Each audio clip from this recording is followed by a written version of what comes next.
చూద్దామండి. ఆదికాండం 12వ అధ్యాయం 6వ వచనం. ఆదికాండం 12వ అధ్యాయం 6వ వచనం.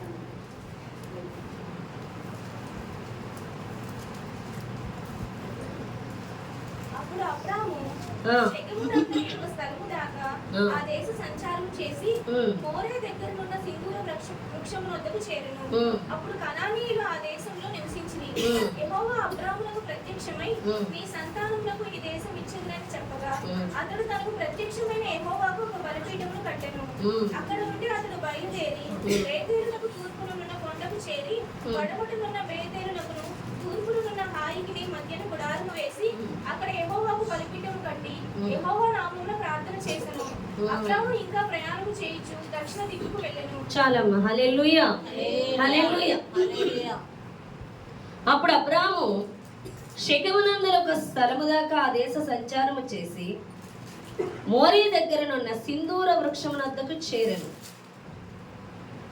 యెహోవా అబ్రాముకు ప్రత్యక్షమై 7వ వచనం, నీ సంతానమునకు ఈ దేశం ఇచ్చేదనని చెప్పగా అతడు తనకు ప్రత్యక్షమైన యెహోవాకు ఒక బలిపీఠమును కట్టెను. హల్లెలూయా.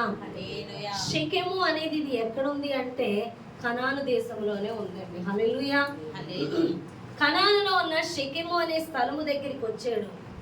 అక్కడ ఒక బలిపీఠం కట్టాడండి. హల్లెలూయా.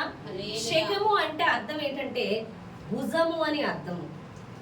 అనగా మనం ఎక్కువ ఏదైనా దేని మీద మోస్తాం? భుజము.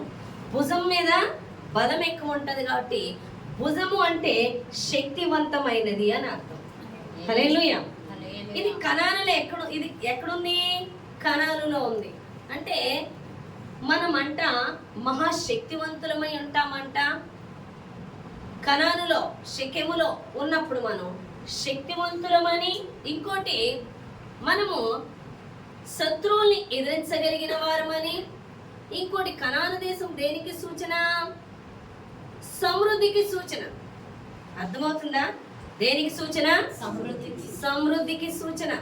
సమృద్ధి కలిగిన వారముగా ఉంటామని అక్కడ అర్థం. ఇంకోటి అబ్రహాము అక్కడ బలిపీఠం కట్టాడు. అనగా బలిపీఠము కట్టినప్పుడు అక్కడ ఆ ప్రాంతము పరిశుద్ధపరచబడుతుంది. ఏదైనా బలిపీఠం మీద పెట్టబడినప్పుడే అది పరిశుద్ధపరచబడుతుంది. హల్లెలూయా. అవునా కదా? బలిపీఠం మీద పెట్టబడకపోతే, ఆ అర్పణ దేవుడు అంగీకరించకపోతే అది పరిశుద్ధపరచబడినట్లు కానే కాదు. హల్లెలూయా. కాబట్టి ఇక్కడ షెకెము అంటే ఈ షెకెము కనానులో ఉంది. షెకెము అంటే భుజబలం. కనానులో ఉన్నటువంటి నీవు, దేవుని సన్నిధిలో ఉన్నటువంటి నీవు భుజబలాన్ని కలిగి ఉంటావు, సమృద్ధిని కలిగి ఉంటావు అని ఇక్కడ అర్థం అన్నమాట. హల్లెలూయా. అయితే చూడండి, షెకెము దగ్గరే మనకి చూడండి సమరయ స్త్రీ దగ్గరికి వెళ్ళినప్పుడు ఆ యొక్క నువ్వు బావి గురించి మాట్లాడతాడు. అది కూడా అక్కడే ఉంది. అంటే సమృద్ధికి సూచన. నీకు అర్థమవుతుందా? అంటే యోహాను సువార్తలు ఏమని చెప్తున్నాడు? 4వ అధ్యాయంలో 14వ వచనంలో నీ కడుపులో నుండి ఏమి ఉంటాయి? జీవ జలపు ఓటలు ఉబ్బుకుతూ ఉంటాయి అని దేవుడు మాట్లాడుతున్నాడు. ఈ మాటలు ఎందుకు చెప్తున్నానంటే మీకు ఒక విషయం చెప్తాను. యేసు ప్రభు వారు ఇద్దరిద్దరుగా పరిచర్యకి పంపించేటప్పుడు ఏమని చెప్పాడు? మీరు సంచినైనను జాలెనైనను తీసుకెళ్ళొద్దు, ఒక కర్ర తప్ప. అవునా కాదా? అప్పుడు చెప్పాక లూకా 35వ వచనం చదవండి. లూకా 35లో ఏమని చెప్తున్నాడు దేవుడు? లూకా 35వ వచనం. లూకా 6వ అధ్యాయం. లూకా 22:35 వచనం. లూకా 22:35 వచనం. మరియు ఆయన సంచియు జాలియు చెప్పులను లేకుండా నేను మిమ్మల్ని పంపినప్పుడు మీకు ఏమైనా తక్కువైనా. హల్లెలూయా. దేవుడు మనల్ని పంపించినప్పుడు ఏమైనా తక్కువ అవుతుందా? చెప్పండి. తక్కువ అవుతుందా? మనకి తక్కువ కాదు. తక్కువ అవనివాడు. హల్లెలూయా. తక్కువైంది అంటే ఏంటన్నమాట? నీది అవిధేయత. తక్కువ కానే కాదు. దేవుడు పంపించినప్పుడు షెకెములో ఉన్నప్పుడు తక్కువ కానే కాదు. అయితే షెకెములో ఉన్నప్పుడు అంట నువ్వు సంతృప్తి కలిగి ఉండాలంట. ఏం కలిగి ఉండాలి? సంతృప్తి కలిగి ఉండాలి. ఏమి సంతృప్తి అంటే సమస్తము యేసులోనే పెట్టి ఉన్నాడు దేవుడు. ఎప్పుడైతే సమస్తము యేసులో పెట్టి ఉన్న యేసును నువ్వు కలిగి ఉన్నావో, సంతృప్తి కలిగి ఉన్నప్పుడు అది నీకు శక్తి అని దేవుడు మాట్లాడుతున్నాడు. సంతృప్తి కలిగిన వాళ్ళు శక్తివంతులు, సంతృప్తి కలిగిన వాళ్ళు బలవంతులు. క్రీస్తులో సంతృప్తి కలిగి ఉండాలి. క్రీస్తు మీద ఆధారితమైపోయి ఉండాలి. ఎవరికి కూడా చెయ్యి చాపకూడదు. చాపేవా నువ్వు క్రీస్తుని కలిగిన వ్యక్తివి కాదు. నువ్వు సమృద్ధి కలిగిన వ్యక్తివైతే, సంతృప్తి చెందినట్లయితే నువ్వు ఎవరి మీద ఆనుకో. హల్లెలూయా.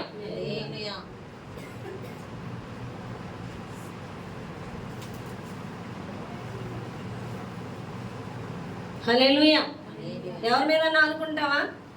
నువ్వు క్రీస్తుని కలిగి ఉన్నప్పుడు నీలో సంతృప్తి ఉంటుంది. నువ్వు దేనికోసం ఆగ్రహం అవసరం. దేవుడు సవాలు విసురుతున్నాడు. ఏమైనా తెలుసా? నేను ఇద్దరిద్దరుగా పంపినప్పుడు నీకేమైనా కొదువై ఉంటుందా?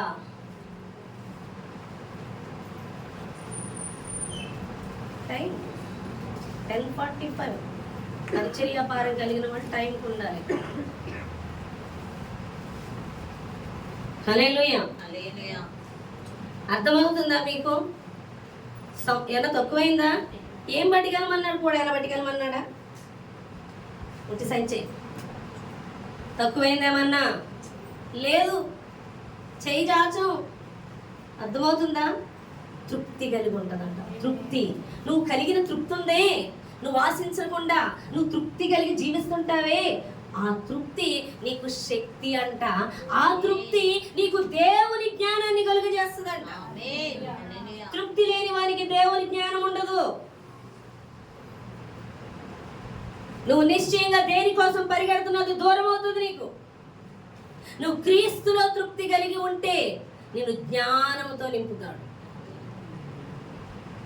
ఈ లోకములో నువ్వు దేన్ని ఆశించి పరుగులెడుతున్నావో నువ్వు శక్తిహీనురాలు వైపు. తృప్తి. ఆనాడు అపోస్తలుడైన పౌలు యావదాస్తిని వదిలేసి వచ్చాడు. ఎంత జ్ఞానవంతంగా ఉన్నాడు తెలుసా మీకు ఆ విషయం? షెకెము అంటే భుజబలము, శక్తి గలవారు, సమృద్ధి గలవారు. కడుపు నిండా నిన్నోడికి ఇంకోసారి పెడతాడు. నీ ముందు పంచపరమాణాలు పెట్టినాడికి ఎక్కడ ఇంకా. ఎందుకంటే కడుపు నిండిపోయినది. నువ్వు క్రీస్తుని కలిగి ఉన్నప్పుడు, నువ్వు క్రీస్తుని కలిగి ఉన్నప్పుడు, నువ్వు సమృద్ధితో నిండిపోయినప్పుడు, నువ్వు సంతృప్తితో నిండిపోయినప్పుడు నువ్వు ఆశించు, నువ్వు ఆశించు. అది ఏ బలము, అది ఏ శక్తి. సంతృప్తి కలిగిన వాళ్ళు శక్తితో ఉంటారు, వాళ్ళు బలవంతులు, వారు జ్ఞానముతో నింపబడతారంట. షెకెములో ఏముంది? సింధూర వృక్షం ఉంది. హల్లెలూయా. షెకెములో ఏముంది? సింధూర వృక్షం ఉంది. సింధూర వృక్షం అంటే మోరే దగ్గర ఉన్న సింధూర వృక్షము అనగా, మోరే అనగా జ్ఞానము అని అర్థం. మోరే అనగా ఏంటి? జ్ఞానము. ఈ జ్ఞానము ఎలా ఎదుగుతుంది? ఏపుగా ఎదుగుతుంది. ఎక్కడ? యేసు అనే శక్తి గల దేవుణ్ణి నువ్వు కలిగి సంతృప్తితో ఉన్నప్పుడు వచ్చే ఫలమే జ్ఞానము. చెట్టుకి ఏం కలుగుతుంది?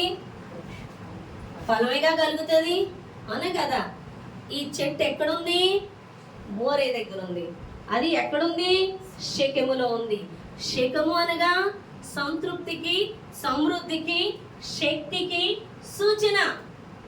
యేసు అనే శక్తివంతుడైన దేవుడు, సమస్తము ఇమిడి ఉన్న దేవుణ్ణి నువ్వు కలిగి ఉన్నప్పుడు, అర్థమవుతుందా?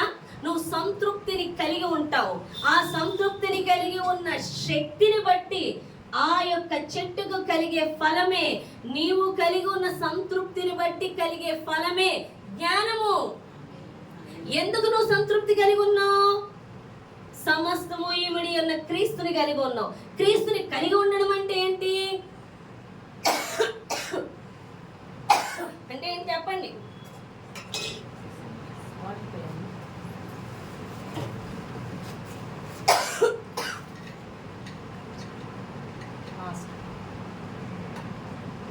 చెప్తాం.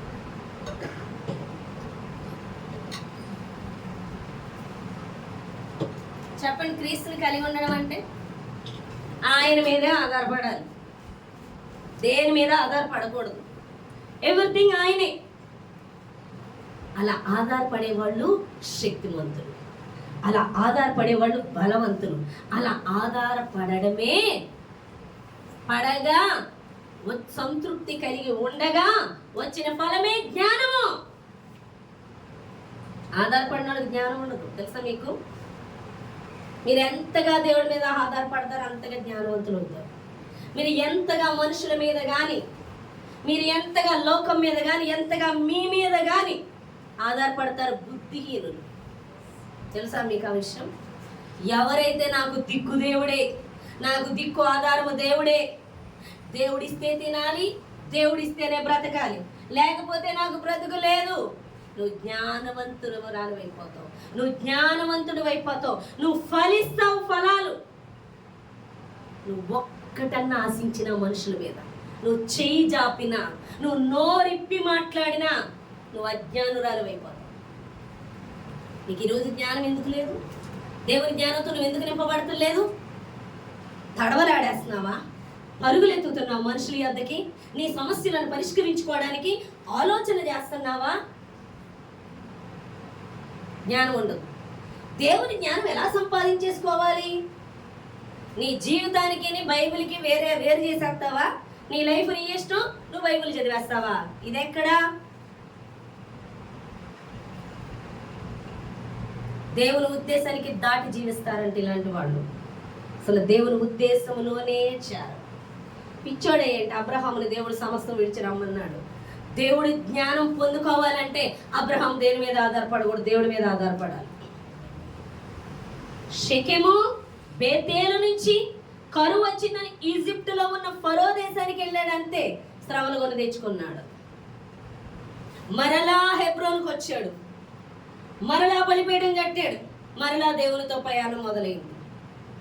హల్లెలూయా. చాలా మంది అంట సంఘంలో దేవుని బిడ్డలైనటువంటి వారు, తెలివి గల వాళ్ళు, జ్ఞానం కలిగిన వాళ్ళని దేవుడు వాడుకోడంట. ప్రమాదకరమైన వ్యక్తులు అంట వాళ్ళు. దేవునికి తెలివితేటలు, లోక జ్ఞానము, లోక తెలివితేటలు ఉంటాయి చూడండి, వాళ్ళు చాలా ప్రమాదకరమైన వాళ్ళంట పరిచయకి. అటువంటి వాళ్ళని దేవుడు వాడుకోవడం. ఎందుకు అంటే వీళ్ళు దేవుణ్ణి అనుభవించరంట, వీళ్ళు దేవుడి మీద ఆధారపడ్డారంట, వీళ్ళు విన్నదాన్ని బట్టి మాట్లాడుతూ ఉంటారంట. అర్థమవుతుందా? ఒక్కొక్కరికి గ్రాస్పింగ్ పవర్ ఎక్కువ. మీకు తెలుసా విషయం? పవర్ ఎక్కువ. వీళ్ళు చూసిన విషయాలు, విన్న విషయాలు బాగా మైండ్లో పెట్టుకుంటారు. ఇది నేను చెప్పిన మాట కాదు, దేవుడు చెప్తున్న మాట. ఈ విన్న మాటలను బట్టి సువార్త ప్రకటించేస్తారు.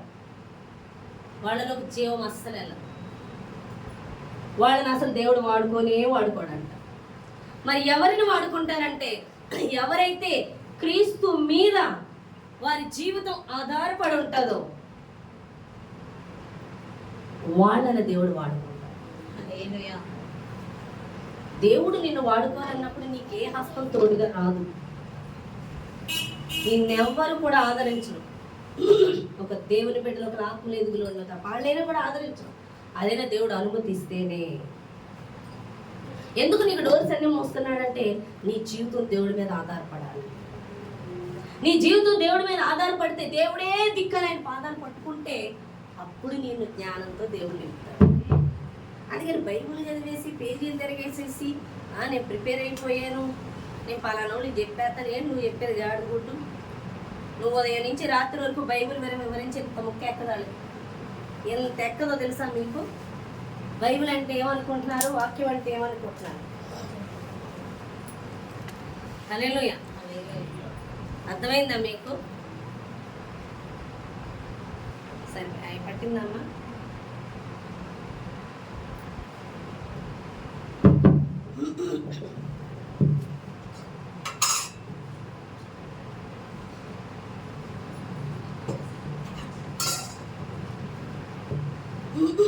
బైబిల్ అంటే అంత తేలిక కాదు. బైబిల్లో సువార్త చెప్పేయాలంటే పండితులే ఉన్నారు. ఈరోజు బైబిల్ ట్రైనింగ్ అనేక మంది ఈ బైబిల్ చెప్పేస్తుంటారు చరిత్రలు.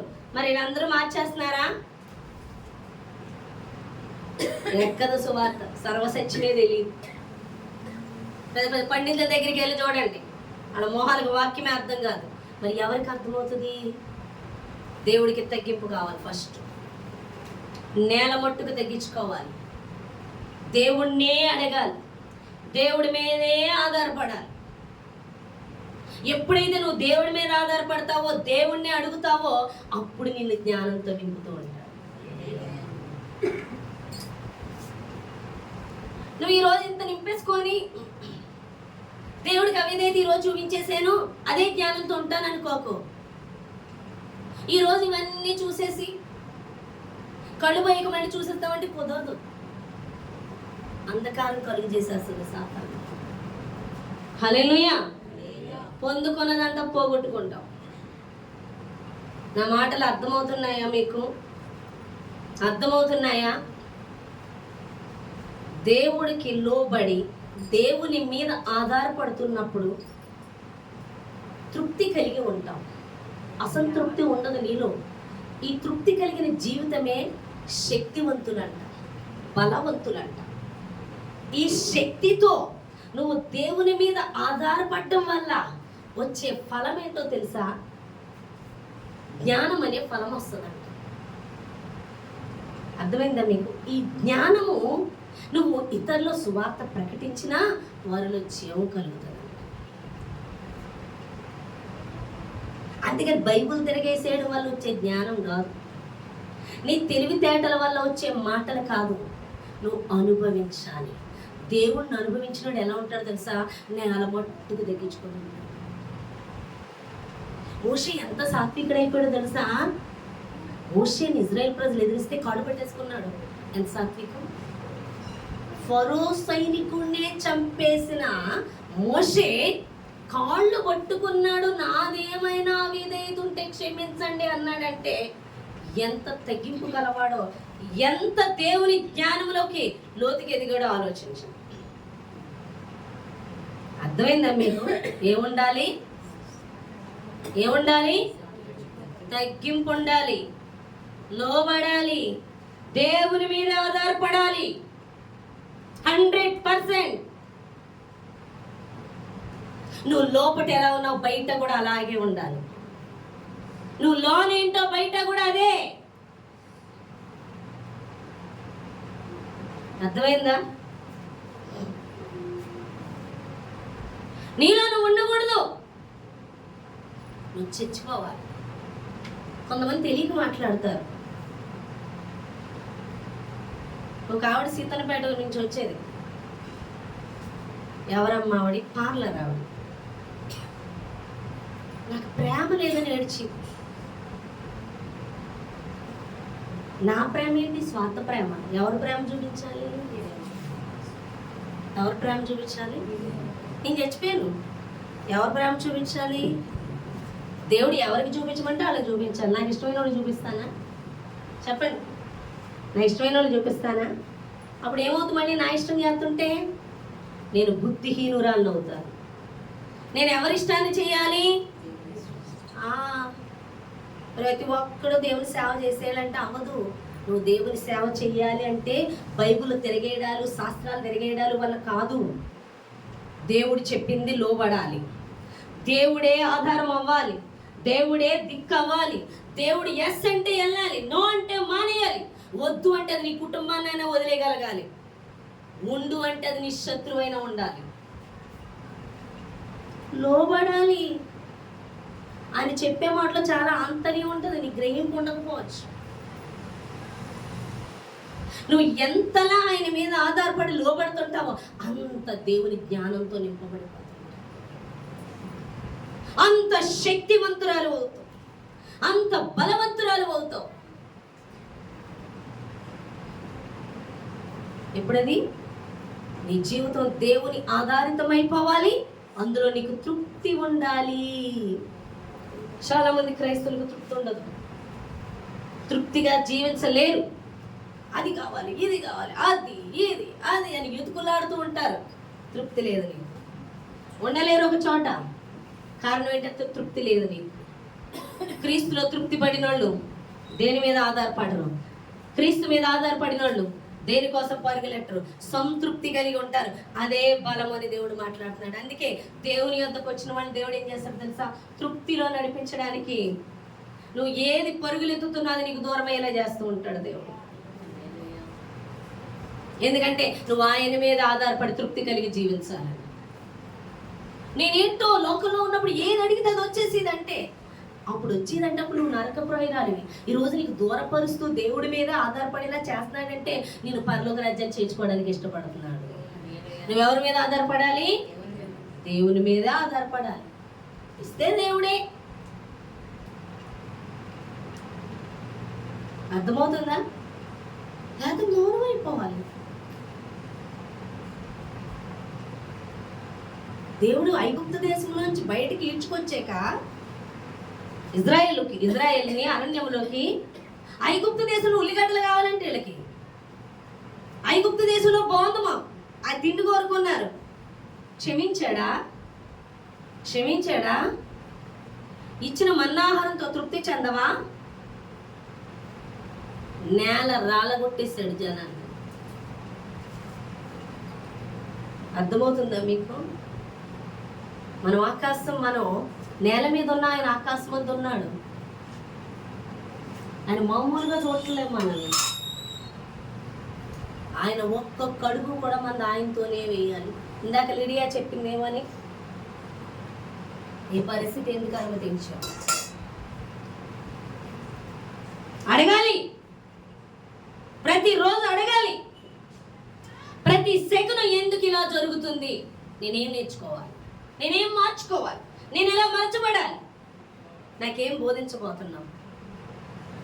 ప్రతి దినం పాఠాలు నేర్చుకోవాల్సిందే దేవుడితో. గుడ్డెద్దు చేయిలో పడి నడుకోవడం కాదు.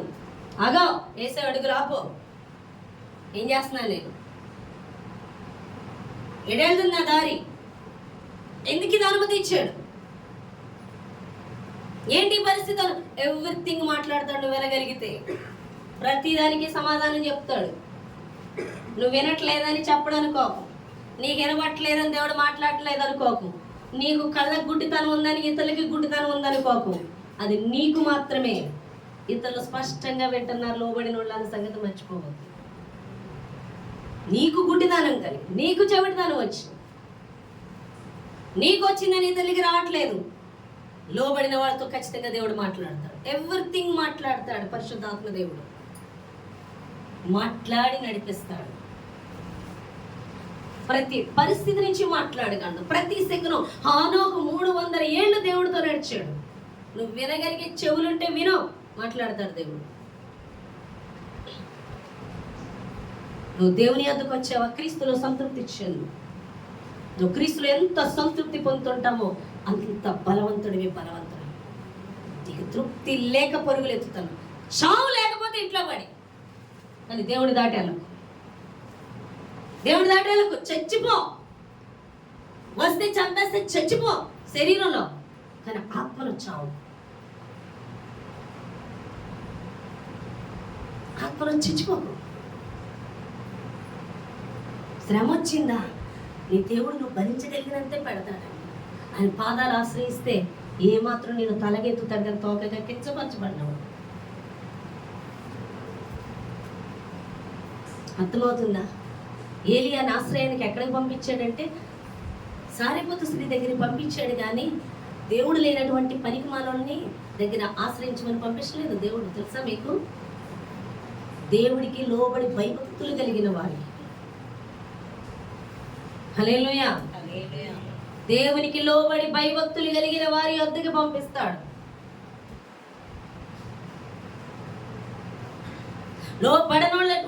అయినటువంటి వాళ్ళైనా లోబడేలా చేస్తాడు. దేవునికి సేవకులకి లోబడాలి ఖచ్చితంగా. సేవకులు అంటే మాటలు కాదు, బలిపీఠం మీద పెట్టబడిన వాళ్ళు. బలిపీఠం అంటే తేలిగ్గా ఉందేమో, పూర్తిగా దహించిపోవాలి. కొంతమంది సేవకులకి విశ్వాసులు కూడా తేడా తెలీదు. జ్ఞానం లేక, వాక్య గ్రహింపు ఉంటే తెలుస్తుంది. ఆ స్థాయి ఏంటో ఈ స్థాయి ఏంటో అది కూడా తెలియదు కొంతమందికి. ఎందుకంటే వాక్యం తెలియక. కొంతమందిని మాట్లాడడానికి దగ్గరికి రానేమో, ఎందుకంటే సేవకులు అంటే వాళ్ళకి తెలియదు. వాళ్ళు మూర్ఖులు, వాళ్ళకి తెలియదు సేవకులతో ఎలా మాట్లాడాలో. కొంచెం దూరంగా పెడతారు. ఎందుకని? అది మాట్లాడదు తెలియదు. ఎందుకంటే అది ఎంత విలువైన స్థానము, అది ఎంత విలువైన స్థానమో తెలియదు వాళ్ళకి. ఆ బలిపీఠ మీద పెట్టబడిన సేవకుడు ఎంత విలువైనడో తెలియదు. సేవకుడిని దాటి ఏ విశ్వాసి దగ్గరికి రాడు దేవుడు. కొంతమంది చాలా మంది నా దగ్గర నుంచి వెళ్ళిపోయారు. వాళ్ళు అనుకుంటున్నారు, వాళ్ళు పిచ్చోళ్ళు, ఈవిడంటే మాకు నచ్చలేదు వెళ్ళిపోయాం అనుకుంటున్నారు. నువ్వు అక్కడికి వెళ్ళినా నీతో దేవుడు మాట్లాడు. ఎందుకంటే నువ్వు ఇక్కడ సమాధాన పడకుండా. ఆ విషయం తెలియదు. హల్లెలూయా. ఇక్కడైనా అభిషేకం లేదా, వాక్యం లేదా? కొన్ని అభిషేకం లేదమ్మా, ఇది RCM సంఘం, అవునే కదా? లేదు కాబట్టి నువ్వు వెళ్ళమ్మా, మరి పాపం వాక్యదాహం ఎక్కువ కలిగి ఉన్నావు అని పంపిస్తే ఆవిడ మాట్లాడతాడు. సేవకుల్ని దాటి మాట్లాడే ప్రసక్తే లేదు. కొర్నేలి కూడా ప్రార్థన చేసిన సేవకుని పంపేకే నేను దీవిస్తానన్న క్రమం. శిథిలాల మీద దేవుడు పనిచేయడు, గృహాన్ని కట్టాడంట దేవుడు. దేవుని ఇల్లు, దేవుని గుట్టలు కాదు, శిథిలాలు కాదు, రాళ్ల గుట్టలు కాదు, క్రమము ఇల్లు, దేవుని ఇల్లు అని దేవుడు మాట్లాడుతున్నాడు. క్రమం అది.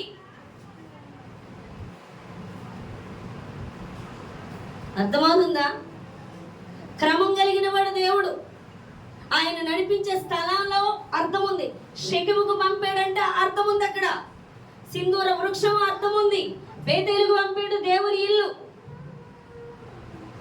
ఎక్కడికక్కడ స్థలం విషయంలోనే అంత శ్రద్ధ తీసుకొని మీనింగ్ఫుల్ గా నడిపిస్తున్నాడంటే దేవుడు నీ లైఫ్ లో ప్రతి అడుగు కచ్చాబిచ్చా వేయడానికి లేదు. ప్రతిదీ కూడా దేవునితోనే వేయాలి. శాతానుతో ఒక్కడుగు, దేవుడితో ఒక్కడుగు ఆడి నాటకాలు ఆడుకు. దేవుడు చూస్తున్నాడు. నీలో ప్రవేశించినప్పుడే దేవుడు మాట్లాడతాడు. లోబడితే మాట్లాడతాడు, లోబడకపోతే గద్దిస్తాడు, అది లోబడకపోతే మొత్తుతాడు. అర్థమవుతుందా? బహిరంగంగా గద్దిస్తాడు. వినకపోతే ఇక నెక్స్ట్ లాస్ట్ మొత్తడం. అంటే దేవుడు మాటల షెకెము అంటే ఎందుకు తీసుకెళ్ళాడు? షెకెము దగ్గరికి ఎందుకు బలిపీఠం కట్టించాడు? సింధూర వృక్షం ఏంటి? మోరే దగ్గర. ప్రతిదీ కూడా, ప్రతి అడుగు కూడా జ్ఞానంగా నేర్పిస్తున్నాడు. ఈరోజు నీ లైఫ్ ఎవరి మీద ఆధారపడి వెళ్ళాలి? దేవుడి మీద. ఎందుకంటే ఆయన వేసే ప్రతి అడుగులో, ఏంచే ప్రతి అడుగులో అర్థం ఉంది. ఆయన పంపించే ప్రతి ప్లేస్కి అర్థం ఉంది.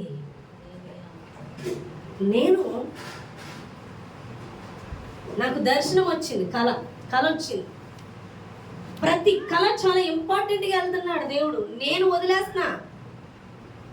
పిచ్చి పిచ్చి పాయింట్లు అనుకుని వదిలేస్తే పిచ్చి పాయింట్లు కూడా ఈరోజు జరిగాయి. నేను ఆశ్చర్యపోతున్నా.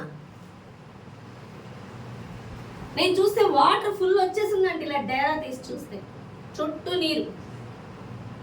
ఎందుకు వచ్చింది అని వదిలేసా, కానీ వచ్చింది నీరు.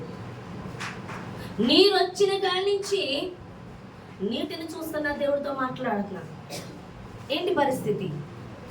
అసలు ఎందుకు వచ్చింది? నేను సేఫ్గానే ఉన్నట్టున్నాను. నేను సేఫ్ అనుకోనా? అసలు ఏంటి పరిస్థితి అంటే, దేవుడు అలెక్కిని పంపించాడు. నేను రావాలో ఉండాలో కూడా నాకు తెలియట్లా. దేవుడు అంటున్నాడు, అయిపోయింది ఇక్కడ టైం, లే అంటున్నాడు. లే అని మాట్లాడుతున్నాడు దేవుడు. నాకు అర్థం కావట్లే. ఆలోచిస్తున్నా, బాధగా ఉన్నా. అంతే, అలెక్కి వచ్చి నా మాట వింటలే. అక్క బయలుదేరు. అది కాదురా, ఇంకా అవునక్క బయలుదేరు. ఏదన్నా నువ్వు బయలుదేరన్నమాటే.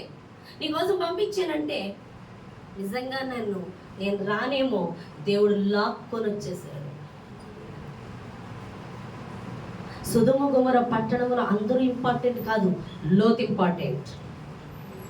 లోతు ఇంపార్టెంట్, లోతు ఫ్యామిలీ ఇంపార్టెంట్. దేవుడు అన్నాడు రాక అని వీళ్ళ అన్నయ్య చేయి పట్టుకొని గుండ్లకు హత్తుకొని లాక్కొని వచ్చేసాడు. వెళుతూ ఆలోచిస్తున్నా. దేవునికి స్తోత్రం. ఈ విధంగా అయితే కనుక కథలను మాట్లాడు. హల్లెలూయా. ఈ విధంగా అయితే కానీ స్థిరపడనన్నమాట. దేవుడు అంటున్నాడు విస్తారమైన పరిచర్య ఉంది, ఇంకా అక్కడే స్థిరపడతావే, లే అని మాట్లాడుతున్నాడు. లే. ఇక్కడికి వచ్చాక చూశాను ఫుల్ మాట్లాడుతున్నా. పద్మజ నేను చాలా యాక్టివ్గా ఉన్నానండి. ఇక్కడికి వచ్చిన నుంచి చాలా హెల్దీగా ఉన్నా అంటే నేను అక్కడ బంధిస్తుంది. నేను ఇంత హెల్దీగా ఉన్నాను ఇక్కడ. ప్రతి పరిస్థితికి దేవుడు అడుగులు వేపిస్తాడు మనం లోబడితే. అనుకున్నాను ఎప్పుడు కూడా అక్కడ బలహీనమే. నాకు ఇంత శక్తి ఎలా వచ్చింది? ఈ మధ్య నేను చాలా బలహీనం అయిపోతున్నా. ఆఫ్టర్ ఆల్ మామూలు ప్రేయర్ కూడా వెళ్ళడానికి అప్పుడు దాకా బాగుంటుంది, అప్పుడే నీరసం వస్తుంది. ఏంటి ఏంటి అని ఆలోచిస్తున్నా. శక్తితో నింపాడు ఇక్కడికి వచ్చి, బలముతో నింపాడు.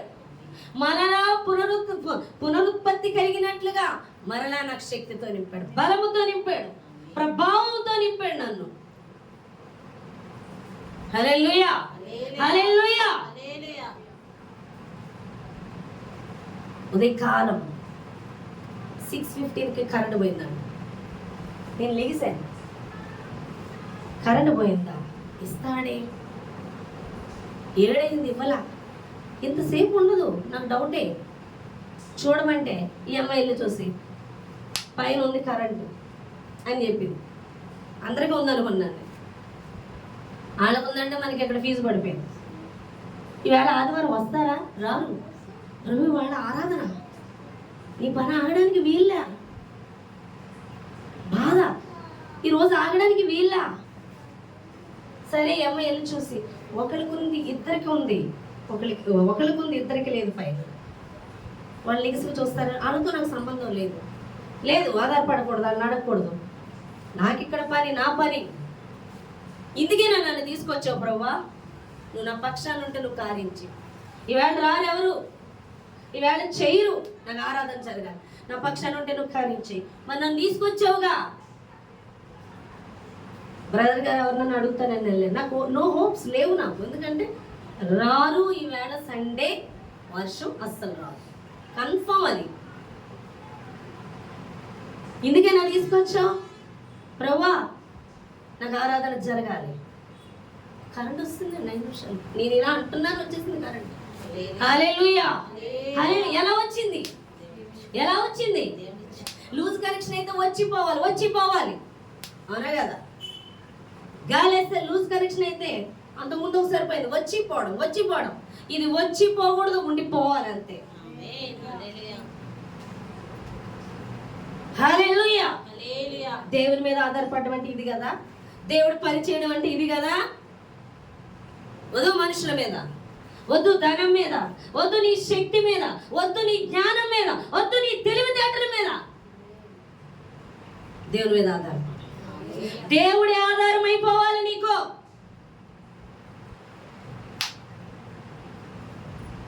దేవునికే లోబడ. నీ జీవిత ఆధారం దేవుడు అయిపో. సంతృప్తి ఉంటుంది నీ జీవితంలో.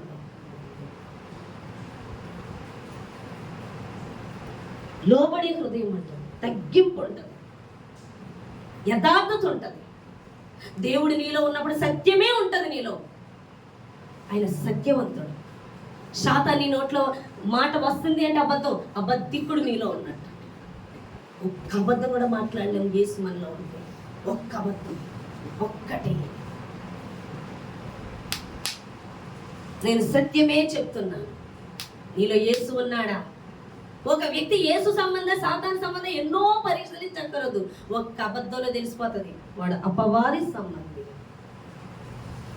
వాడు నిజమే మాట్లాడుతున్నా, ప్రాణం పోతున్నా సరే వాడు దేవుని సంబంధి. నిజం మాట్లాడేవాడి దగ్గర అన్నా నువ్వు మనశ్శాంతిగా ఉండొచ్చు, కానీ అబద్ధం మాట్లాడేవాడు బహు ప్రమాదకరమైన. ఎందుకంటే వాడు ఉన్నది ఎవడు? కొంచెన్నాడు వాడు. వాడు వాళ్ళని నాశనం చేస్తాడు, మనల్ని నాశనం చేస్తాడు. అర్థమవుతుందా? జాగ్రత్త. అబద్ధం ఆడేవాళ్ళు వాళ్ళు ఎవరైనా, అది తల్లైనా, చెల్లైనా, అక్కైనా, తమ్ముడైనా, అమ్మైనా, నీ భర్త అయినా, నీ భార్య అయినా అబద్ధం ఆడుతున్నారా, నిన్ను దాటి ఎప్పటికీ నమ్మకం. వాళ్ళు అసలు దేవుని సంబంధులే కాదు, దేవుని సంబంధులా. వాళ్ళు ఎప్పుడు కూడా ఒకలాగే ఉంటారు, నిజమే మాట్లాడతారు. హల్లెలూయా. ఏ సాడులో ఉన్నప్పుడు జ్ఞానానికి ఒక కొదువే ఉందండి. హల్లెలూయా. కాబట్టి ప్రియబిడ్డలారా, ఈరోజు దేవుడు చెప్పమన్న మాట, షెకెము అంటే భుజబలము, శక్తివంతమైందని. అది కనానులో ఉంది, అనగా సమృద్ధితో నింపబడి ఉన్నాము అని అర్థం. అనగా ఎవరైతే క్రీస్తు మీద ఆధారపడి ఉంటారో, ఎవరైతే క్రీస్తుకు లోబడతారో, ఎవరైతే క్రీస్తే వాళ్ళ జీవితానికి ఆధారం అవుతారో, దేనికైనా సరే వాళ్ళు సంతృప్తి కలిగి జీవిస్తారు. సంతృప్తి నీలో ఉంటుంది అంటే నువ్వు బలవంతురాలివి, శక్తివంతుడివి అని దేవుడు మాట్లాడారు. నువ్వు ఎప్పుడైతే ఆయన మీద ఆధారపడుతున్నావో, నువ్వు సంతృప్తి పడుతున్నావో, దాని వలన వచ్చే శక్తి ద్వారా వచ్చే ఫలమే జ్ఞానము. నువ్వు ఆయన మీద ఎంత ఆధారపడితే అంత జ్ఞానంతో నింపబడతావు. నువ్వు కొంచెం ఎవరి మీద ఆధారపడినా నీకు జ్ఞానం ఉండదు. అట్లీస్ట్ నీ మీద. ఒక్కొక్కరికి ఉంటే చూడండి, నేను ఏదైనా చేసుకోగలను, నేను ఎలాగైనా బ్రతకగలను, నా వల్ల ఏదన్నా అవుతుంది. శూన్యం నీ మీద కూడా. అర్థమవుతుందా? కొంతమంది వాళ్ళ మీద కూడా ఆధారపడతారు. నేను చేసుకోగలను, నేను బ్రతికేయగలను, నేను వచ్చేయగలను, నేను మాట్లాడేయగలను, నేను మేనేజ్ చేసేయగలను, నేనేదైనా చేసుకోగలను. అంటే అక్కడ నీ మీద కూడా నువ్వు ఆధారపడుతున్నావు. అది కూడా దేవుని మీద ఆధారపడ్డం కాదు. అప్పుడు నీకు జ్ఞానం ఉండదు, నీకు జ్ఞానం ఉండదు. ఎవరైతే దేవుని మీద ఆధారపడతారో అది దేవుని శక్తి. నువ్వు తృప్తి కలిగి ఉండాలి. నువ్వు ఎప్పుడైతే తృప్తి కలిగి ఉంటావో నువ్వు శక్తివంతురాలివి, నువ్వు బలవంతురాలివి, నువ్వు బలవంతుడివి. నువ్వు ఆయన మీద ఆధారపడుతున్నావు కాబట్టి వచ్చే ఫలమే జ్ఞానము అనే ఫలము. మోరే అనగా జ్ఞానము అనే అర్థము. సింధూరవనం వృక్షము అనగా అది ఏపుగా ఎదుగుతుంది. నువ్వు ఎంత ఆధారపడుతుంటావు నీ జ్ఞానం అంత ఎక్కువ అవుతూ ఉంటుంది. హల్లెలూయా. నీకు జ్ఞానం ఎంత అధికముగా వస్తుందో, దేవుని జ్ఞానం, నువ్వు ఎంతగా దేవుని మీద ఆధారపడుతుంటావో, నువ్వు ఎక్కడ వాక్యం విత్తుతున్నా వాళ్ళు జీవములకు ఫలిస్తూ ఉంటారు. చాలా మంది దేవుని మీద ఆధారపడరు, దేవుని మీద లోబడరు, దేవుని వెంబడించరు. దేవుడి వేరు, వాళ్ళ ఆలోచనలు వేరు, వాళ్ళ తలంపులు వేరు, వాళ్ళ మాటలు వేరు, అంతా లోకమే. వాళ్ళు మాత్రం వాక్యాన్ని బాగా వినేసి గ్రహించేసి ఆ వింటున్నంతసేపు ఈ పాయింట్ వాళ్ళకి చెప్పాలి, ఈ పాయింట్ వీళ్ళకి చెప్పాలి అని విన్నదెళ్ళి చెప్పేస్తే నిష్ప్రయోజనం. తెలివిగల వాళ్ళు ఉంటారు, చాలా తెలివైన వాళ్ళు. ఈరోజు వాక్యాన్ని ఎంతో మంది పఠించేసి, తెలుసా మీకు, ఈరోజు బైబిల్ స్టోరీస్ చెప్పేస్తూ ఉంటారు, బైబిల్ గ్రంథాలు వల్లించేస్తూ ఉంటారు, స్టడీస్ చేసేస్తూ ఉంటారు. వాడు మహా తెలివైన వాళ్ళు. మనం మర్చిపోతూనే ఉంటాం. ఈ భాష, ఈ చరిత్ర, ఆ చరిత్ర, అబ్రహాం, ఇది మీకు అన్నీ తెలుసు బైబిల్ అంటారు. కానీ వాళ్ళన్నీ తెలుసు, వాళ్ళకి అది తెలివి. వాళ్ళు దేవుని పాత్రగా వాడబడ్డంట. ఆ తెలివితేటలు దేవుడు వాడుకోడంట. అందుకే దేవుని పాత్రగా పిలిచేవాళ్ళు గొప్ప జ్ఞానవంతులు కాదుగా. ఆ రోజు అపోస్తులుగా పిలుచుకున్న వాళ్ళు ఎవరండి? బెస్తావారు. వాళ్ళు బెస్తావాళ్ళు. వాళ్ళు పండితులు కాదు, వాళ్ళు పామరులు. కానీ వాళ్ళు ఎవరి మీద ఆధారపడ్డారు? అమాయకంగా దేవుడి మీద ఆధారపడ్డారు. వాళ్ళు దేవుడినే వెంబడించారు. దేవుడు చేసే కార్యాలు నోరు, కళ్ళు, పళ్ళు వదిలేసి ఆయనతోనే ఉన్నారు. పాపం వాళ్ళకి ఫ్యామిలీలు ఉన్నాయండి. పాపం పేతురుకు ఉంది ఫ్యామిలీ, కానీ వదిలేసి ఆయన్నే వెంబడించేశారు. అందుకే పేతురు సింహాసనాన్ని రేపు తీర్పు ఇజ్రాయెల్ ప్రజలకు వాళ్ళ ద్వారా. పేతురుకి ఫ్యామిలీ ఉంది పాపం. మరి ఎందుకు వెంబడించమన్నాడు? యేసుప్రభువు తెలియలేదేమో. నల్లని పిల్లలు వదిలేసి నన్ను వెంబడించారంటే నన్ను చూసుకోమని చెప్పాడు దేవుడు. నన్ను వెంబడించండి అన్నప్పుడు తమ వలలు విడిచి వదిలిపెట్టి వచ్చేసారు. పేతురికి భార్య ఉంది, కూతురు కూడా ఉందని చెప్తున్నాను. చరిత్ర. హల్లెలూయా. విడిచిపెట్టి వచ్చారా లేదా? ఎవరితో వచ్చారు? యేసుప్రభువుతో. విడిచిపెట్టారా ఎక్కడైనా? మరణించే వరకు కూడా ఉన్నారు. వాక్యం మీద దృష్టి పెడితే తెలుస్తుంది మనకి, అర్థమవుతుందా? హల్లెలూయా. వెంబడించారా లేదా?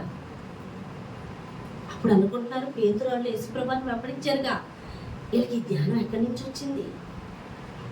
ఏంటి మోషే గురించి చెప్పేస్తున్నారేంటి వీళ్ళు? మోషే నుంచి ప్రవక్తలు మాట్లాడిన మాటలు చెప్పేస్తున్నారేంటి వీళ్ళు? అవునా కదా? చెప్పేశారా? ప్రవక్తలు మాట్లాడిన అపొస్తలుల కార్యాలు 2వ అధ్యాయంలో ఎలా చెప్తున్నారు? వీళ్ళు చదువులేని పామర్లే. ఈ జ్ఞానం ఎక్కడిది?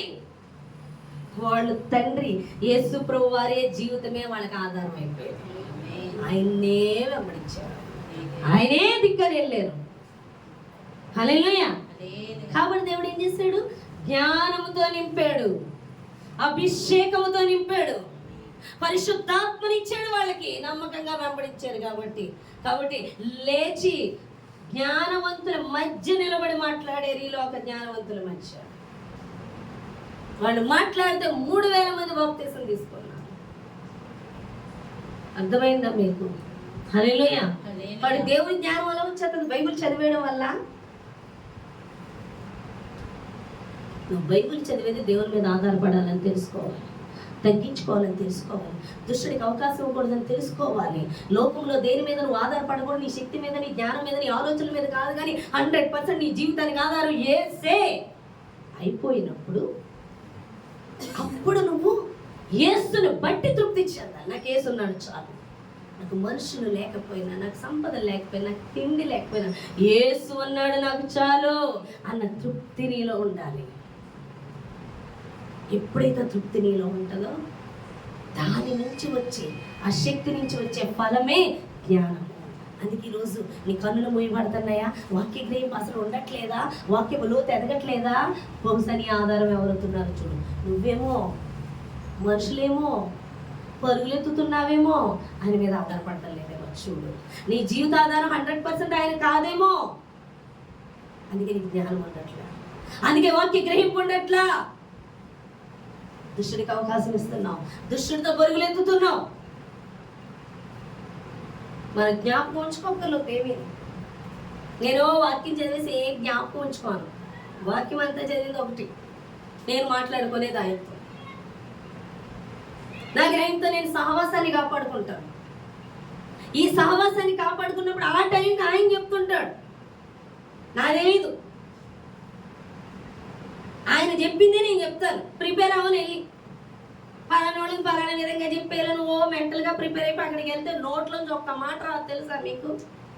మీరు ఓన్గా ప్రిపేర్ అయ్యి వెళ్ళండి. పలానా వాళ్ళు క్వశ్చన్లు అడుగుతున్నారు, పలానా చెప్పేద్దామని వెళ్ళి అడగండి. నువ్వు ప్రిపేర్ అయ్యి వెళ్ళు. శాతానికి నీకంటే తెలివితేటలు ఎక్కువ.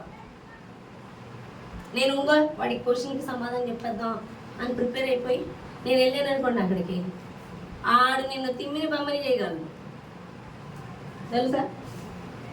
కొంతమంది చూడండి కూర్చుంటారు, అవునే కదా, మీరు ఏ ప్రశ్నలు నేను చెప్పేస్తాను. ఆడు ఎంత తెలివైన వాడు తెలుసాడు. ఆడ తెలివితేటలు నువ్వు తట్టుకోలేవు. ఆడ ఒక దిక్కునే లోపడతాడు. ఎక్కడో తెలుసా?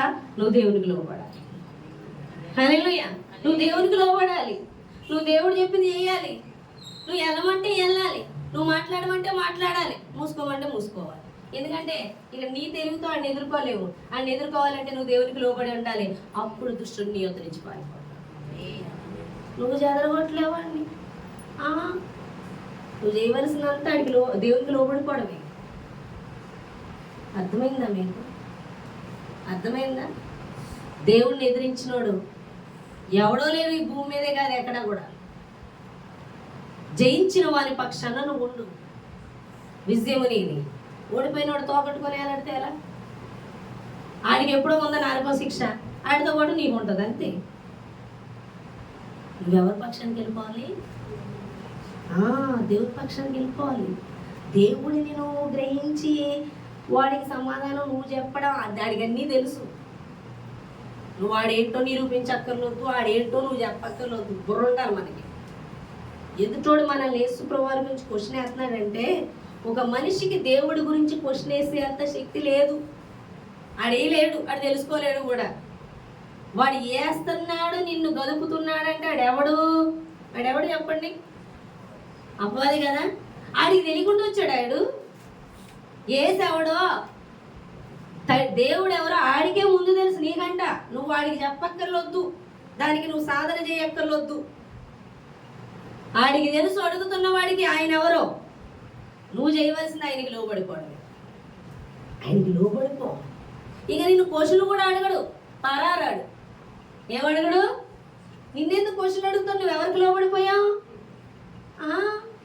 ఆడు పోతాడు అక్కడి నుంచి. అందుకని వాళ్ళ క్వశ్చన్ల కోసం నువ్వు సాధన చేసి బాధపడిపోయి అంత అక్కర్లొద్దు. ఆడెవడు దుష్టుడు, ఆడికి ఏంటో తెలుసు. అడుగుతున్నా నీకెవరో ఆయన తెలుసు, చెప్పక్కర్లొద్దు. మనం చేయవలసింది ఏంటో తెలుసా? లోబడాలి.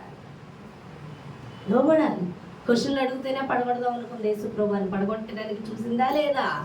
కానీ యేసుప్రభునికి తెలుసా లేదా? అవునే కదా.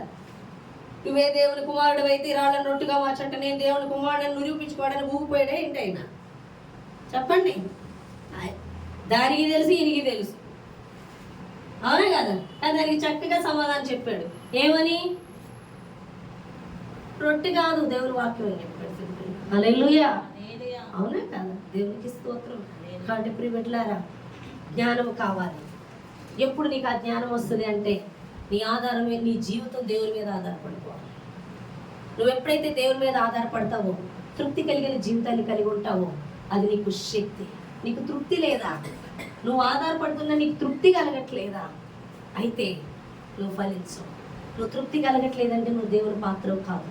నువ్వు లోకమున ఇంకా ఆశ కోసం పరుగులెత్తుతున్నావు అంటే నీకు తృప్తి లేదు, నీకు సంతృప్తి ఉండట్లేదు, నీకు సమృద్ధి ఉండట్లేదు అంటే నువ్వు దేవుని ఆధారితమైన పాత్రవే కానీ కాదని దేవుడు మాట్లాడుతున్నాడు. ఎందుకంటే దేవుడు క్వశ్చన్ అడుగుతున్నాడు, ఇద్దరిద్దరుగా పంపించినప్పుడు మీకేమైనా తక్కువైందా? వాళ్ళ అనుభవంతో చెప్తున్నారు, తక్కువ కాదా? దేవుడు ఎప్పుడు అనుభవం అడుగుతాడు. బైబిల్లో ఉన్న సమాధానాలు ఆయనకు అనవసరం. నీ అనుభవం కావాలి. ఆయన అనుభవంతోనే నడిపిస్తాడు సువార్త చెప్పేవాడు. అనుభవం లేకుండా వినేసి చెప్పేవాళ్ళు బలిపేట మీద నుంచోడానికి వీలు లేరు. ప్రతిదీ నీ లైఫ్లో అనుభవం అయిపోవాలి. అనుభవంతోనే నడిపిస్తాడు. మీకు ఏమైనా తక్కువైందా? ఎందుకంటే ఏం బట్టికెళ్ళో దుడ్డు చెందాలండి అన్నాడు. అక్కడ పోషణ జరిగింది, సమృద్ధి ఉంది, తక్కువైందా అని అడిగాడు. లేదు, అనుభవించారుగా, చూశారుగా. హల్లెలూయా. కాబట్టి నీ జీవితం ఎవరి మీద ఆధారపడాలి? ప్రతిదానికి దేవుని మీద ఆధారపడాలి. అది నువ్వు అనుభవించాలి. ఆ అనుభవంతో వచ్చే శక్తిని బట్టి, సంతృప్తిని బట్టి దేవుడు నిన్ను జ్ఞానంతో నింపుతాడు. నువ్వు ఎంత సంతృప్తి చెందుతుంటావో ఆయనతో నింపబడుతూ, ఆయన సన్నిధిలో ఉంటూ ఎంత ఆనందిస్తావో, ఎంత సమృద్ధి పొందుతావో, ఎంత బలవంతురాలు అవుతావో అంత జ్ఞానంతో నువ్వు నింపబడిపోతావు. ఆ జ్ఞానవంతురాలు కట్టుకుంటుంది తన ఇల్లు, మూడురాలు ఓడబెరుక్కుంటుంది తన ఇల్లు అని అంటున్నాడు. హల్లెలూయా. ఏ జ్ఞానం కావాలి? దేవుని జ్ఞానం కావాలి. ఈరోజు నువ్వు అనుకుంటున్నావేమో, నా లైఫ్లో తృప్తి ఉండట్లేదు, నా లైఫ్లో కొదువు ఉంటుంది, నా లైఫ్లో సమృద్ధి ఉండట్లేదు, నేను ఏది కావాలని కోరుకుంటున్నాను ఆ విషయంలోనే నేను ఎక్కువ వెలితిగా ఉంటున్నాను, బాధపడుతున్నాను, ఇబ్బంది పడుతున్నాను అని అనుకుంటున్నావేమో. ఆ విషయంలో దేవుని మీద కాక నువ్వు ఎవరి మీద ఆధారపడుతున్నావు సార్ చూసుకో. నువ్వు దేవుని మీద కాక ఎవరి మీద ఆధారపడుతున్నావు చూసుకో. అందుకే నీకు సంతృప్తి లేదు, అందుకే నీకు సమృద్ధి లేదు, అందుకే నీకు జ్ఞానం లేదు. ఏ ఒక్క విషయం కూడా నువ్వు ఎవరి మీద ఆధారపడకూడదు, దేవుడి కాక దేని మీద, అట్లీస్ట్ నీ మీద కూడా. అందుకే సిగ్గుపరుస్తాడు. నేను చేయగలలే అనుకున్న పని కూడా నువ్వు చేయలేకుండా చేస్తాడు దేవుడు. ఎందుకంటే నీ మీద కూడా నువ్వు ఆధారపడదు. చాలా మంది గర్వంతో మాట్లాడు, నేను ఇది చేసుకోగలను, నేను ఇది తెచ్చుకోగలను. చూపిస్తాడు, నీ వల్ల అవుతుందో అవ్వదు నువ్వే ఒప్పుకుంటావు, నా వల్ల కాదు. హల్లెలూయా. అది ఎవరిని ఇక్కడ దేవుని ముందు ఎక్కువ చేయకు, ఎవరిని నిన్ను కూడా ఎక్కువ చేసుకో, మనుషుల్ని ఎక్కువ చేయకు, ధనాన్ని ఎక్కువ చేయకు, పరిస్థితులు మాట్లాడుకో, ఏమి మాట్లాడకు. ఆయన ఏం చెప్పినా చాలా అర్థం ఉంటుంది, ఆయన ఏం చేసినా చాలా అర్థం ఉంటుంది. ఈరోజు ఈ విపత్తు రావడంలో కూడా చాలా అర్థం ఉంటుంది, చాలా అర్థం ఉంటుంది. తెలుసుకోకుండా గుడ్డెద్దు చేయబడినట్టు వెళ్ళకూడదు, దేవుడితో సహవాసం చేసేవాడు. ఏంటి ప్రభువా అడగాలి, ప్రతిదీ తెలుసుకోవాలి, దేవుడు చెప్పాలని కూడా ఆశపడుతున్నాడు. ఏదైనా పరిస్థితి రాగానే ముందు మనుషులు గబగబగా బయట నుంచి ఆలోచించేస్తుంటారు. బయట నుంచి కాదు, ముందు దేవునితో డీల్ చేయి. దేవుడు ఏం చెప్తున్నాడు అది చేయి. ఆ తర్వాత ప్రతి వాడికి ఏమని దేవుడు మాట్లాడుతున్నాడు. హల్లెలూయా. కాబట్టి ఇప్పుడు బిడ్డలారా, ఇదేనా దేవుడు అంటున్నాడు, సంతృప్తి కలిగిన జీవితం, క్రీస్తు మీద ఆధారపడగలిగిన వాళ్ళు, తమ జీవితంలో ప్రతి విషయానికి క్రీస్తు మీద ఆధారపడగలిగిన వాళ్ళు సంతృప్తికరమైన జీవితాన్ని జీవిస్తారు. ఆ సంతృప్తి మనల్ని బలంతో శక్తితో నింపుతుంది. ఆ శక్తితో కూడిందే దేవునితో నువ్వు సంతృప్తి చెందగా వచ్చిన శక్తిని బట్టి వచ్చే ఫలమే జ్ఞానము అని దేవుడు మాట్లాడుతున్నాడు. అర్థమవుతుందా? ఈ జ్ఞానమే అనేక ఆత్మలను మందిరానికి నడిపిస్తుంది అని దేవుడు మాట్లాడుతున్నాడు. హల్లెలూయా. కాబట్టి దేవుడు తన పనికి కావాలని కోరుకునేవాడు తమ ఇష్టానుసారంగా తాము జ్ఞానంతోనూ చూసిన విషయాలు విన్న విషయాలు మాట్లాడేసేవాళ్ళు, అలాంటి వాళ్ళని దేవుడు వాడుకోడు. కానీ దేవుని మీద ఆధారపడి అనుభవించిన వాళ్ళు, జ్ఞానంతో నింపబడిన వాళ్ళని దేవుడు వాడుకుంటాడంట. హల్లెలూయా. కానీ అధిక జ్ఞాపక శక్తి కలిగిన వారిని కూడా దేవుడు వాడుకోడు. తెలివితేటలు గల వాళ్ళని వాడుకోడు. వాళ్ళు ఫుల్గా నీళ్ళు అయిపోవాలి. నువ్వు చచ్చిపోయినప్పుడు, నువ్వు లేనప్పుడు, నీలో యేసు ఉన్నప్పుడు, నీదనేది లేనప్పుడు నువ్వు ఖచ్చితంగా నీ తెలివితేటలు ఉపయోగించు, నీ జ్ఞానం ఉపయోగించు. అర్థమవుతుందా? హల్లెలూయా. కాబట్టి మనం అన్నది మన ప్రేమలు మన జాలు చూపించడానికి మనం బతకూడదు. నువ్వు తెచ్చేవు అంటే నీలో క్రీస్తు ఉంటే క్రీస్తు చెప్పిందే నువ్వు చెయ్యాలి, కానీ నీ సొంత జాలు ఎవరో కూడా చూపించవద్దు. అర్థమవుతుందా? అర్థమవుతుందా? పూర్తిగా చనిపోతేనే దేవుడు మనలో వాడబడతాడు. చనిపోయిన వాళ్ళు మన ప్రేమ మన జాలి ఉన్నప్పుడు దేవుడు కొంచెం కూడా కదలడు. నీ ప్రేమ నీ జాలితో పరిచర్య చేయకూడదు. అర్థమవుతుందా? ఇప్పుడు నేనున్నాను, నా జాలితో నా ప్రేమతో పరిచయం చేయడానికి నేను తెచ్చాను. ఎవరున్నారు? నా జాలి నా ప్రేమ అయితే ముందు నా ఇంట్లో దగ్గరికి వెళ్ళాలి. అవునా కదా? ఎవరి ప్రేమ ఎవరి జాలి మనది కాదు, యేసయ్య. యేసయ్య ఎవరిని జాలి పడతాడో తెలియదు, ఎవరిని కనికరిస్తాడో తెలియదు, ఎవరి మీద కృప చూపిస్తాడో మనం అనుకున్న వాళ్ళ మీద చూపించడు, మనం అనుకోనోళ్ళ మీద చూపిస్తాడు. వీళ్ళు రక్షింపబడతారంటే వాళ్ళు రక్షింపబడరు, వీళ్ళు రక్షింపబడరంటే రక్షింపబడతారు. కాబట్టి నీది అనేది ఏదున్నా నువ్వు పనికిరావు, దేవుడే సమస్తం అయి ఉండాలి. నీ జీవితం దేవుడే ఆధారితం అయిపోవాలి. అప్పుడే సంతృప్తి, అదే నీకు శక్తి, దాని ద్వారా వచ్చే ఫలమే నీకు జ్ఞానము. నువ్వు ఆయన మీద కొంచెం ఆధారపడకుండా కొంచెం తొట్టిల్లినా దేవుడు నేను విడిచిపెడతాడు. ఒప్పుకోడు. నువ్వన్నదే చెయ్యాలని నీ బిడ్డల మీద నీకంత అధికారం ఉంటే దేవుడికి ఎంత అధికారం ఉంటుంది? నీకే అంతుంటే నువ్వు విడిగా ఉన్న నేనే అనుకున్నది జరగాలని ఉంటే దేవుడు అనుకున్నది జరిగించాలంటే ఆయన ఎలా తిప్పుతాడో చూడు, చక్రం ఎలా తిరుగుతుందో చూద్దాం. అర్థమైందా మీకు? మోషేని మాట్లాడమన్నాడు, కొట్టమని చెప్పాడా? కొడితే ఊరుకున్నాడా? ఆయన ఏం చెప్పాడు అలాగే జరగాలి. తేడా వచ్చిందంటే తేడా ఏంటో చూపెడతాడు. అర్థమవుతుందా? కాబట్టి భయభక్తులు కలిగి ఉంటే మంచిది, ఉండకపోయినా నష్టం లేదు. భయభక్తులు కలిగిన వాళ్ళు కూరగాయ మొక్కలా పోతున్నారు. అవునా కదా? ఇంకో విషయం తెలుసా, మనలో యేసయ్య ఉంటే మనకి చాలా విలువ. గుర్తుపెట్టుకోవడం, దేవదూతలు మనతో ఉంటారు, ప్రొటెక్షన్. నీలో అపవాదు ఉంటే ఉండడు, ఎందుకంటే వాడికి ప్రొటెక్షన్ ఇవ్వడానికి లేదు దేవదూతలు. ఎవరికి ఇవ్వడానికి ఉన్నారో? దేవుడు ఉన్న వాళ్ళకి ప్రొటెక్షన్. అర్థమవుతుందా? లోబడు. నీకు తెలియని వాటికి లోబడకపోతే దేవుడు నేను గద్దించడు. తెలిసి లోబడకుండా నువ్వు అపవాదికి చోటిచ్చావా, దిక్కు ముక్కులు ఎనండకూడదు. ఈరోజు మీకు లోబడకుండా మనం చాలా విషయాలు ఉన్నాం. అవన్నీ మనకు తెలుసా?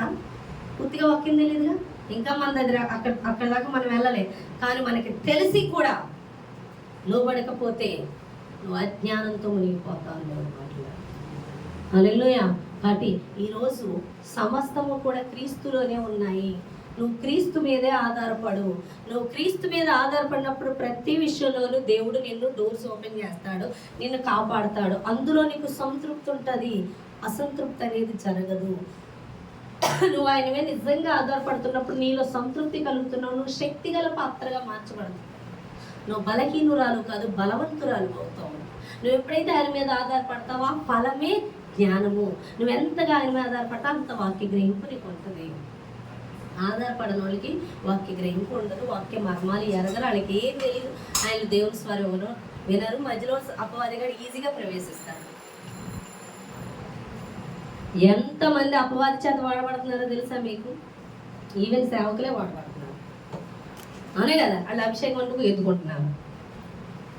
ఎంతమందితో అపవాది మాట్లాడుతుంది? నువ్వు దేవుని స్వరం వినన మరుక్షణం అపవాదిగాడు మాట్లాడడం మొదలు పెడతాడు. అదే దైవవాక్యాన్ని ఎంతమంది వెళ్ళట్లేదు? ఎంతోమంది వెళ్తున్నారు. వాళ్ళకి సర్వసత్యం తెలిసేగా వాళ్ళ స్థితి ఏంటో అప్పుడు బయలుపరచబడుతుంది. అంతవరకు వాళ్ళు చీకట్లో ఉన్నామని వాళ్ళకి తెలియట్లా. సర్వసత్యం తెలిసేక అప్పుడు అవునా ఇన్నాళ్ళు అయితే అపవాద మాతో మాట్లాడింది అని అప్పుడు గ్రహింపు వస్తుంది. హల్లెలూయా. కాబట్టి ప్రియబిడ్డలారా, రోజు దేవుని జ్ఞానం కావాలి అంటే నీ ఆధారం జీవితం అంతా కూడా దేవుని మీద అవ్వాలి. నువ్వు ఎంత ఆధారపడతావు అంత దేవునితో నింపబడిపోతావు, అంత అభిషేకంతో నింపబడతావు, అంత శక్తివంతురాలు పోతావు, అంత జ్ఞానంతో నింపబడతావు.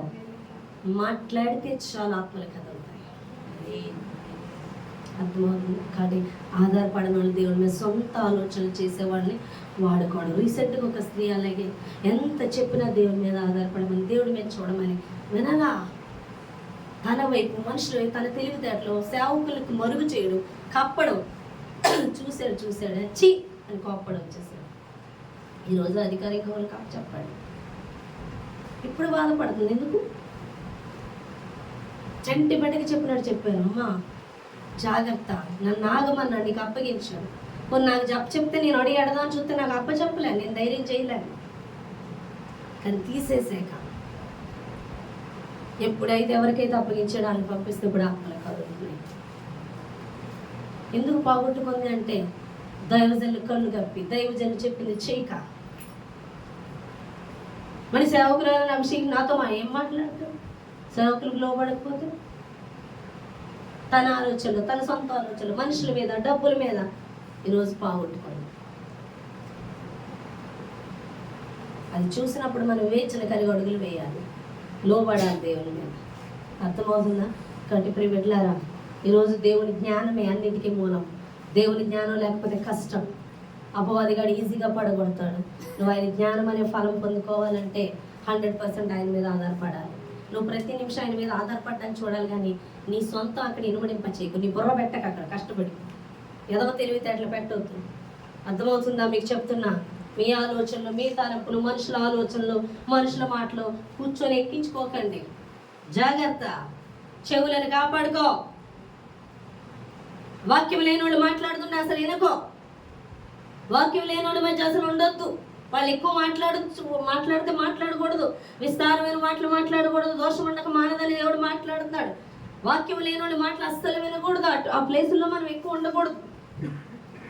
అవునంటే అవును, కాదంటే కాదు, బయటకు వచ్చి ఇవ్వాలి.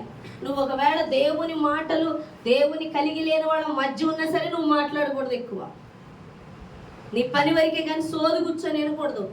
సాతాను నీలోకి ఇంజెక్ట్ చేసేస్తాడు. అర్థమవుతుంది? యేసుప్రభువారు అంటారు, ఈ లోకానికి వస్తున్నాడు, వాడితో నాకు పని ఏంటారు. అంటే కాపాడుకొని హృదయాన్ని చెవుల ద్వారా, కళ్ళ ద్వారా వాడిని ప్రవేశించకుండా నువ్వు కాపాడుకొని నువ్వు జ్ఞానాన్ని పొందుకోమని దేవుడు మాట్లాడుతున్నాడు. వాడి దినాన్ని చెప్తున్నాను, నువ్వు బలహీనంగా ఉంటున్నావా? తృప్తి లేదా? నువ్వు బలవంతురాల్లా లేవా? అయితే నీ జ్ఞానం ఏమో పనిచేస్తుంది. మనుషుల మీద ఆధారపడుతున్నావు, ధనం మీద ఆధారపడుతున్నావు, నీ మీద ఆధారపడుతున్నావు. 100% దేవుని మీద ఆధారపడు. జ్ఞానంతో నింపబడతావు. నువ్వు పెద్ద జ్ఞానం అవసరం లేదు. దేవుడు అప్ప చెప్పిన మాట ఒక్కడ చాలు సమాధానం ఇస్తే శాతాను నోరు మూసి అక్కడి నుంచి వెళ్ళిపోతుంది. శాతానికి ఏదో సమాధానం చెప్పాలని ప్రయాస పడొద్దు. వాడి శాతాన్ని వాడికి అన్నీ తెలుసు. వాడికి తెలుసు వాడు నిన్ను పడగొట్టాలి, అంతే వాడికి కావాల్సింది. వాడి జ్ఞానం కలిగి దేవుడికి లోబడి దేవుడు చెప్తే చెప్పు, మౌనంగా ఉంటూ ఉండిపో అక్కడి నుంచి. పరిసయ్యులు కావాలని ప్రశ్నించినప్పుడు యేసు ప్రభువారు సర్వాంతర్యామి సమస్తాన్ని సృష్టించిన దేవుడు చెప్పాడా నిలబడి, రండి అందరూ రండి నా చుట్టూ రండి అని పరిసయ్యులు పిలిచాడా? శాస్త్రులు పిలిచాడా? ఎవరైనా పిలిచాడా చెప్పండి? మౌనం అయిపోయి తప్పించుకొని వెళ్ళిపోయాడు ఆయన. చెప్పాడా? చెప్పండి. డిబేట్ కానీ కూర్చోమన్నాడా యేసు ప్రభువారు? ఎవరిని డిబేట్ కూర్చోమనిలే. ఎంతవరకు చెప్పాలో అంతవరకు చెప్పాడు, వెళ్ళిపోయాడు అక్కడి నుంచి. ఇంకేనా చెప్పాడా? మనకెందుకేంటి, మనకెందుకు, ఆయన చెప్పమంటే చెప్తాం లేదా ఊరుకోండి. అవునా కదా? మనం చెప్పే మాట జీవనంలోకి నడిపించాలి తప్ప మనకి ఎందుకు వచ్చింది అనుకున్నాం. కాబట్టి బైబిల్లో తిరిగేసి జ్ఞానం సంపాదించేద్దాం, ఎలా దీవెన సంపాదించేసుకుందాం అని నీ తలంపులు నీ ఆలోచనలు పెట్టక చంటి బిడ్డవలే 100% దేవుడి మీద అనుకున్నాం. అర్థమవుతుందా? దేవుని మీద ఆధారపడిన జీవితమే శక్తి కలిగి ఉంటారు బలవంతులు. ఆ శక్తి ఫలాలను ఇస్తుంది. అదే జ్ఞానము. నువ్వు దేవుని మీద ఎంత ఆధారపడుతుంటే అంత జ్ఞానంతో నింపబడతావు. ఆ జ్ఞానం కలిగిన వాక్యతలను విడిపిస్తుంది. నీకు ఇంకా జ్ఞానం లేదా? ఆధారం పూర్తిగా దేవుడి మీద లేదని మొన్న ఒక ఆమెకు ఒక కళ వచ్చిందంట. ఆ కళ, ఒక స్త్రీ తెర వెనుకుండి ప్రార్థన చేస్తుందంట. ఒక చంటి పిల్లోడు చేస్తున్న ప్రార్థన దేవుడు ఆలకిస్తున్నాడు, కానీ ఆ తెర వెనుకుండి చేస్తున్న స్త్రీ ప్రార్థన దేవుడు వింటలేదంటే నీ ప్రార్థన నేను విన్ను అంటున్నాడంట. తెరగు వెనక అంటే మన ముసుగు లేని ముఖం వారు కలిగిన వారు ఉండాలి, కానీ ముసుగు కలిగిన వ్యక్తిగా ఉండకూడదు. ఆంతర్యములో ఒకటి బయట ఒకటి ఉంటే కుదరదు. సీక్రెట్. అంటే నీ ప్రార్థన వినను అని దేవుడు మాట్లాడుతున్నాడు. మరి ఎవరికంటే చంటి పెట్టమంటే స్వభావం. పరలోక రాజ్యానికి ఎవరు వెళ్తారండి? ఎవరు ప్రార్థనకి ఇస్తాడండి?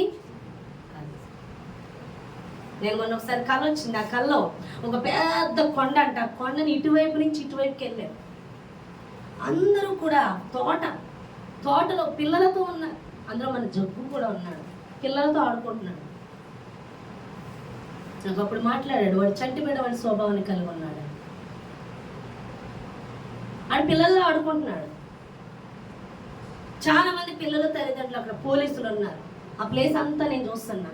ఇటుపక్క ఎండిపోయినట్టున్నాయి పొలాలు అన్నీ. నేను అటు నుంచి అలా నడుచుకుంటూ వస్తే ఇక్కడ అంతా కూడా పరలోకాన్ని కల్పించేదిగా ఉందంట. అర్థమవుతుందా మీకు? హల్లెలూయా. చంటి బిడ్డ వంటి స్వభావం కలిగిన వాళ్ళే పరలోక రాజ్యంలో ఉంటారన్న సూచన అక్కడ నాకు చూపెడుతున్నాడు. అర్థమవుతుందా? చంటి బిడ్డకి తెలీదు, దాపరికాలు తెలియవు. అవునా కదా? ఏదైనా వాళ్ళు ఓపెన్గా ఉంటారు. వాళ్ళకైనా తెలుసండి, తిట్టినది తెలియదు, కొట్టినది ఏం తెలియదు, అమాయకత్వం. అటువంటి స్వభావంలో ఉన్న వాళ్ళు పరలోక రాజ్యంలో అంటారు. అటువంటి స్వభావం కలిగిన వాళ్ళ ప్రార్థన దేవుడు ఆలకిస్తాడు. తెరచాటులో ఉన్న ప్రార్థన వద్దు, ముసుగు కలిగిన ముఖాలతో వద్దు, ముసుగు లేని వారుగా ఉందామని దేవుడు మాట్లాడారు. హల్లెలూయా. కాబట్టి ప్రియబిడ్డ, రోజు నువ్వు దేవుని జ్ఞానంతో నింపబట్టలేదా? ఎవరి మీద అనుకుంటున్నావు? నీ మీద, ధనం మీద, మనుషుల మీద, ఏ ఒక్కరి మీద ఆధారపడినా నీకు దేవుని గురించిన జ్ఞానము మనోనేత్రాలు వెలిగింపబడవు. నువ్వు దేవుని మీద 100% అనుకుంటున్నావా? తృప్తి కలిగి ఉంటావు. యేసుని కలిగి ఉన్నావు. యేసే నీ జీవితానికి ఆధారం అయిపోయి కాబట్టి తృప్తి కలిగి ఉంటుంది. శక్తి, అది బలము, అది జ్ఞానానికి మూలము, అది జ్ఞానం అనే ఫలాన్ని ఇస్తుందని దేవుడు మాట్లాడుతున్నాడు. ఈ చిన్న మాటలు దేవుడు దీవించి ఆశీర్వదించును గాక. ఆమేన్. ప్రార్థన చేద్దామండి. వాక్యం మెత్తమని ప్రార్థన చేద్దాం.